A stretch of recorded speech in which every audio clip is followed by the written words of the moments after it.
The man who frauded $1 million as a fake concert promoter.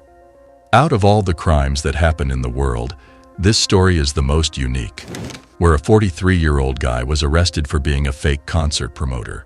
Not only this, he successfully committed frauds of approximately $1 million to his investors. This is, and today, we will tell you how Carlos Goodspeed was caught and what could possibly be his fate for the frauds he committed. In recent years, the United States has become a global center for top-tier events, and artists from all over the world showcase their talents to fans. From WWE, the Super Bowl, the National Football League, NFL, and UFC matches to musical performances of Eminem, Beyoncé, Nicki Minaj, and Taylor Swift.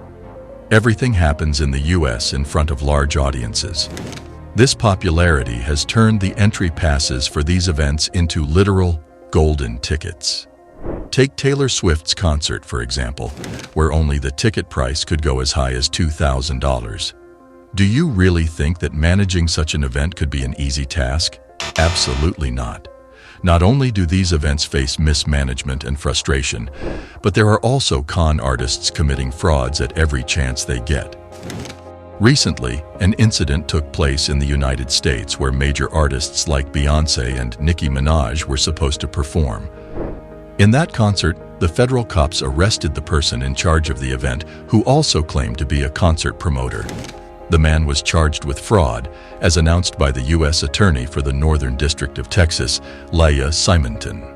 This man was named Carlos Goodspeed, a 43-year-old guy who operated a business under the name of Straight Like That Entertainment. He was arrested on the 16th of April on 3 different counts of committing wire fraud. He was initially arrested without incident at the Dallas-Fort Worth International Airport on Wednesday and made his initial appearance before the United States Magistrate Judge Reen H. Tolliver on Thursday. According to the police, Carlos Goodspeed had lured some investors and frauded them. The indictment claimed he presented himself as a successful concert promoter with the backing of a powerful multinational event marketing company. This would have been very attractive to potential investors, since Carlos showed a deep understanding of the industry. Goodspeed then made the deal far more attractive by guaranteeing hefty returns in a short time frame to the investors.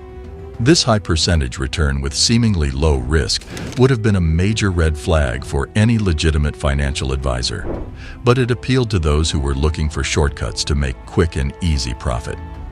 By painting a picture of a secure investment opportunity, Goodspeed allegedly gained the trust of investors and convinced them to invest significant sums of money. One specific example outlined in the indictment tells us how Goodspeed targeted an investor in July 2018.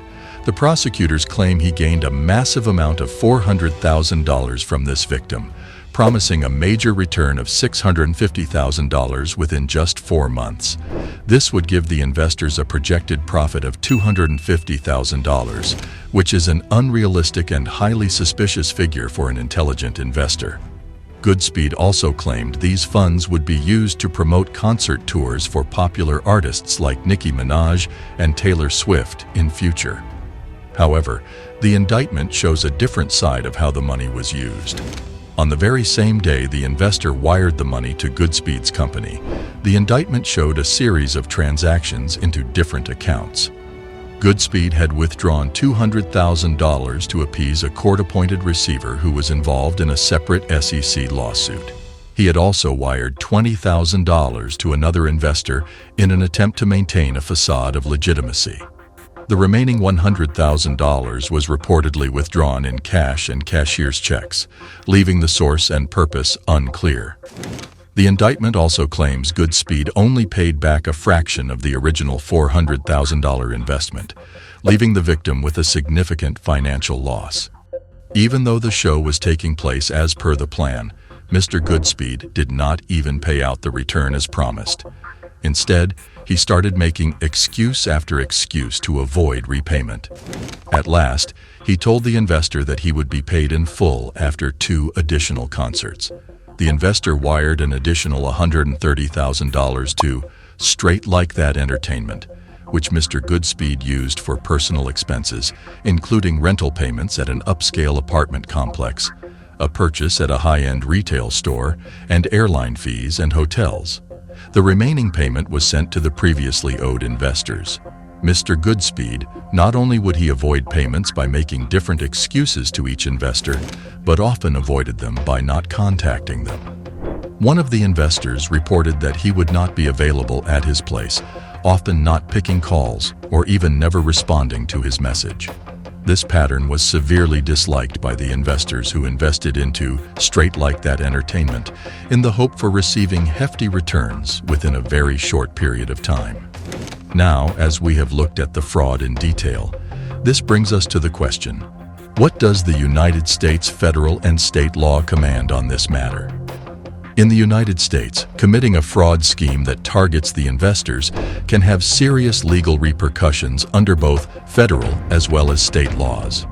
Security fraud is seen as a serious crime and is prosecuted by agencies like the Securities and Exchange Commission, SEC, and also the Department of Justice, DOJ.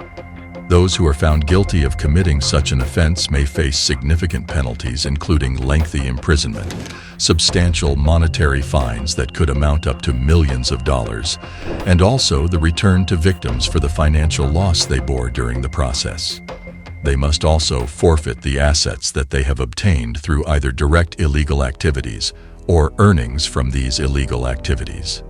Besides these federal laws, each state law has its security laws and regulations that they monitor strictly. If we look at the scheme played out, Mr. Goodspeed successfully manipulated multiple investors into a plan of deception for his entertaining firm. Instead of returning them the profits he promised, he did not even return their invested amount.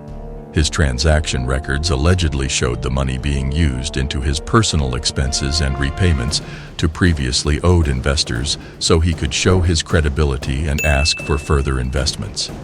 If Mr. Goodspeed is convicted and the accusations hold, then he could be fined up to $1 million and jail time as high as 60 years. However, it is necessary to understand that an indictment represents only a formal accusation, not conclusive evidence of guilt. So, until proven guilty, Mr. Goodspeed enjoys the status of being innocent. The case of Mr. Goodspeed intrigues the interest of many. In such a global world, it is not easy to fraud artists and investors and get away. Now, people across the U.S. wait for the final verdict by the court and the decision to be made. What really would happen to Mr. Goodspeed for continuously committing such a fraud? Will he be punished for his crimes, or would he walk freely?